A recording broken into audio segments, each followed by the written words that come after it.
Hey everyone, I wanted to introduce you to the idea of dynamic programming, which is a way that you can really speed up your code during interviews. It's not something that you want to reach for as your first tool. It's one of those things that kind of comes out in the match phase or the plan phase, and sometimes it comes out really in the review and evaluate phase.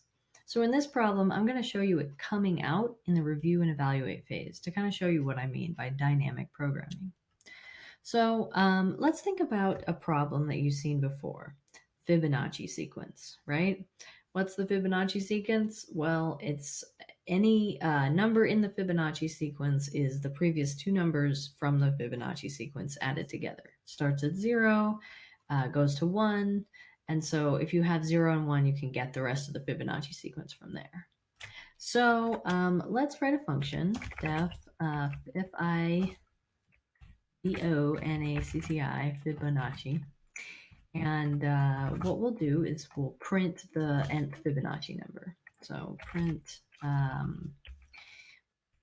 the nth Fibonacci number. Now, if you've done Fibonacci before, often it's used to demonstrate recursion. And so you might think, I'll use recursion. So let's do that real fast. Def fib, it's going to be my internal recursive function. It'll take n. And so I'll need my base cases. If n is 0, return 0. If n is 1, we'll return 1. And so those are my base cases, and from there I can get any other number. So all I have to do is return turn fib of n minus 1 plus fib of n minus 2. And so that's the whole Fibonacci sequence. So if, I'll print fib of n here, and you can see what I mean. So we'll call Fibonacci, and we'll pass in, let's say, 1. And we get that, we get 1, great. Now let's pass in 2. We still get 1 because the second number is 1. And then if we pass in 3, we get 2. And so that's correct. Let's pass in a few larger numbers just to make sure it's working. We got 5, great. Let's do 7. Okay, 13. So it looks like our function is working, and that's fine. But now let's look at Fibonacci of 33. And as you can see, it's taking a minute. And it's a big number, but it took like a while to calculate. And your computer's pretty fast, so it's really doing a lot of operations here. Let's actually look at how many operations it's doing. I'm going to call Fibonacci rather than on 33 on 7 in Python Tutor. We'll visualize this, and what we'll get is 203 steps. Now the reason for that, if you look, when we call Fibonacci on 7, we have to call fib on 7. And then in order to get that, we have to call it on 6, and then we have to call it on 5, and 4, and 3, and 2, and 1. And so eventually we'll return 0 and 1. So this one, n minus 1, once it got down to 2,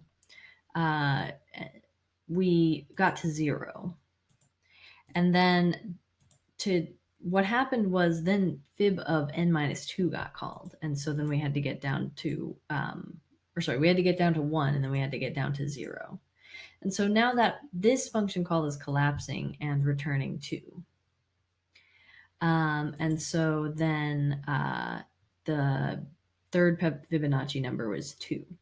And so now n is 2, and it's returning 1. And it turns out that for each call, we actually kind of have to calculate the whole stack again twice, right? For every number that we've got to get, you can see that it's going back down to 2 and back down to 1 and then back down to 0 and then 1. And so now we're getting 5. Okay, so the third Fibonacci number, 5. And then n is 4. And then we've got to calculate 3 and then 2 and then 1 again. So we're recalculating everything over and over again. So the thing is, Fibonacci of n, or fib of n, gets called multiple times per n. And that's the thing about this way of solving things, especially with recursion, is that you tend to call the same function over and over again, even when the result is stable. Even when you call fib of n and you know that it's going to be a specific result, like fib of 5 is always going to be whatever fib of 5 is, it's not going to change in between function calls. It's a stable result. We don't have that information to kind of refer back to. And so we have to recalculate it for sort of both sides of this tree here that we've done. And if you remember in the trees section, when we recursed over a binary tree, we had sort of the whole left side had to resolve before the right side could resolve. And it's the same idea here. So in order to make this a lot simpler, right, what we'll call is, we'll call it Fibonacci Dynamic, right, of n. And what we'll do is, it's basically simpler to just do this basically with a cache, where we keep track of the numbers and hold on to them rather than recalling the function over and over again. So if we create a cache variable, and yeah. Our cache can be a dictionary, for instance, and the 0th Fibonacci number is 0, and the 1st Fibonacci number is 1.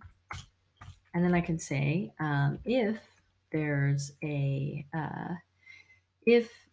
n, or sorry, yeah, cache of n. Really, we want to use .get of n, return cache of n. Otherwise, we want to do this iteratively, right? And when we do it iteratively, we remove a huge number of steps because we don't have to kind of go back down the tree every single time. So for n in range of 2 to n plus 1, so that it actually goes all the way to n, what we'll do is if, let's see, yeah, cache of n equals cache of n minus 1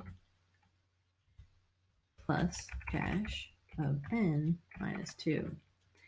That's that same calculation that we have up here, Fibonacci of n minus 1 and Fibonacci of n minus 2, but we're accessing this spot in the map. And then at the end, we can return cache of n. If we run that, that's that Fibonacci 33 here. So I'll call that same Fibonacci dynamic on 33, and we'll print it because I'm not printing here. We'll print this here. Print. And you can see first this one runs, this one up here, and then the second one runs and it's just lightning quick. I'll comment this out so you can see exactly how fast it runs. It's so much faster. And if you want to see it in Python Tutor, so you'll see here in this, we're just calling Fibonacci of 7. So I'm going to paste this in, and we're going to call it on 7. I'm going to comment, I'm going to get rid of these. You can see. So it was 203 before. This one only takes 21 steps.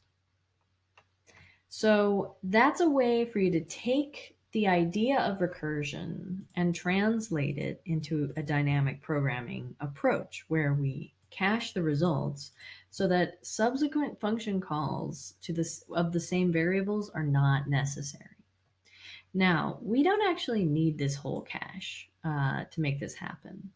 So what we can do is say, I'll maintain that, like, if, whoops,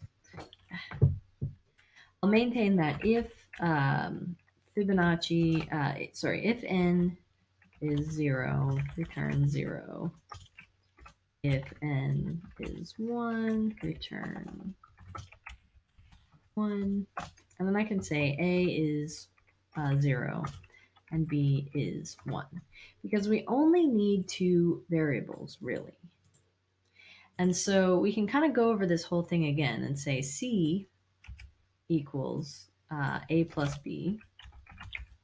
And then we can say a equals b and b equals c after we set c.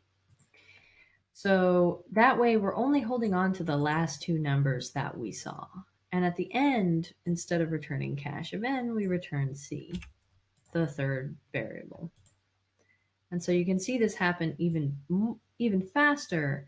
But if you look at how this is run, and if you skip forward to the end, you can see that there's actually a pretty big space complexity here, as in we have to store all the numbers from 0 to n in order to calculate the nth Fibonacci number. But in this example, I'll do it on 7 just to spare us.